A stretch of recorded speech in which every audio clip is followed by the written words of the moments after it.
In the quiet pre-dawn moments, when the world still slumbers in hushed tones and the lines between the sacred and the mundane blurs, there lies a profound opportunity to seek the divine.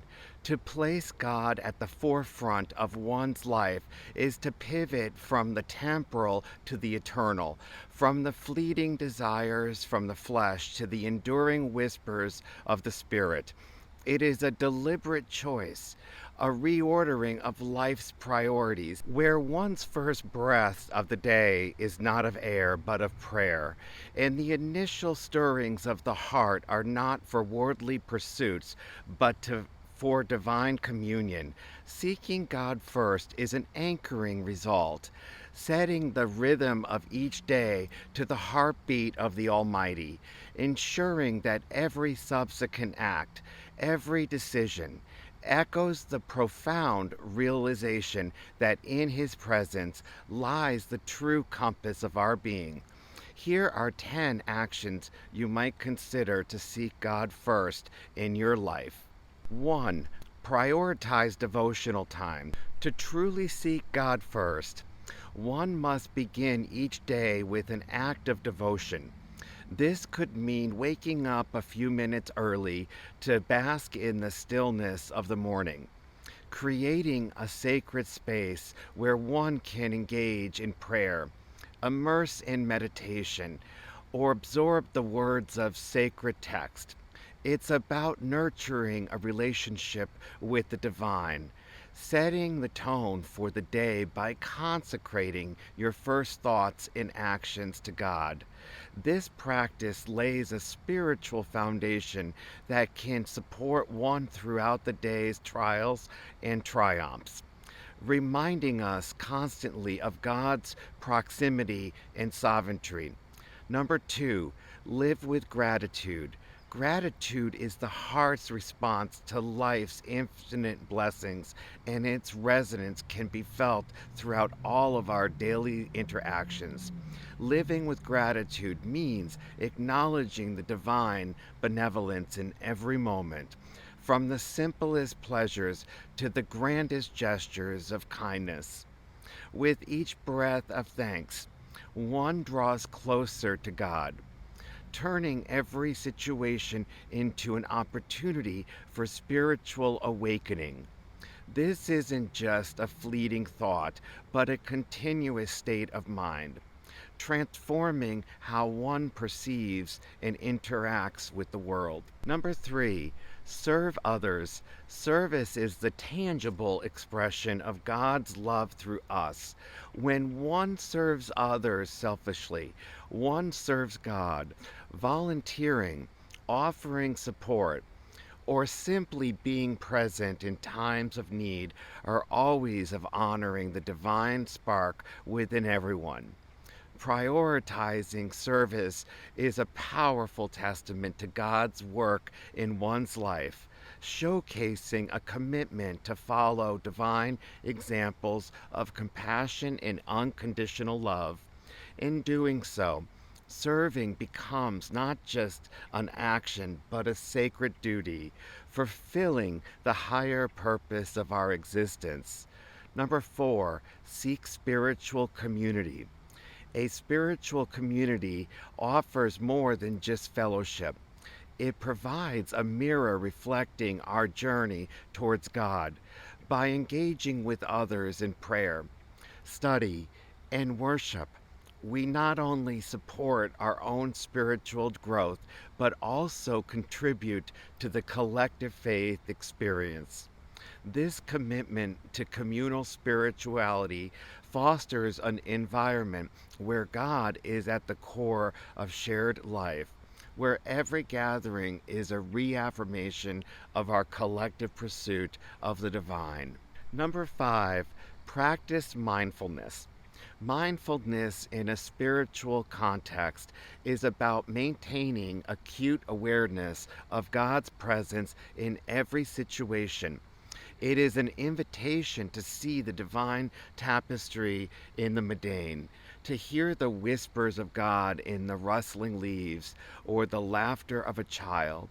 Practicing mindfulness is a continuous effort to engage with the Creator, to turn every act, thought, and breath into a silent conversation with God. Number 6, study religious teachings. Studying religious teachings is not merely an intellectual exercise. It's a voyage into the depths of divine wisdom. It involves dedicating time to delve into scriptures, interpret their meanings, and apply their lessons. Through regular study, one gains insights into the nature of God and finds guidance for life's complex moral and spiritual dilemmas. This pursuit of knowledge becomes a sacred dialogue with the past, a bridge to the eternal. Number 7, observe the Sabbath or regular rest. To observe the Sabbath or regular day of rest is to acknowledge that life is more than our labors and toils. It is an act of faith, a testament to the belief that the world turns on the axis of the divine, not solely on human endeavor. By setting aside this time, one recognizes the importance of rest, worship, and reflection as essential elements of a life lived in search of God. Number 8, fast and pray. Fasting accompanied by prayer is a profound statement of faith, a voluntary weakness embraced to strengthen one's spiritual resolve. It is an act of surrender and purification, a conscious effort to strip away the distractions of the physical world to focus on the spiritual. Through fasting, the body is humbled, the spirit is heightened, creating a receptive to God's guidance and a deeper communion in prayer. Number 9, be steward of resources. Being a good steward of resources is an acknowledgement of the transient nature of material wealth and a commitment to use God given assets for the greater good. This responsibility transcends mere charity. It's about making choices that reflect a life dedicated to godly principles, recognizing that all resources are ultimately provided by and for God. Number 10, regular self examination. Regular self examination is essential to seeking God, as it allows for continual realignment with divine will. It's the practice of looking inward to assess one's thoughts, actions, and motivations, ensuring they are in harmony with spiritual goals.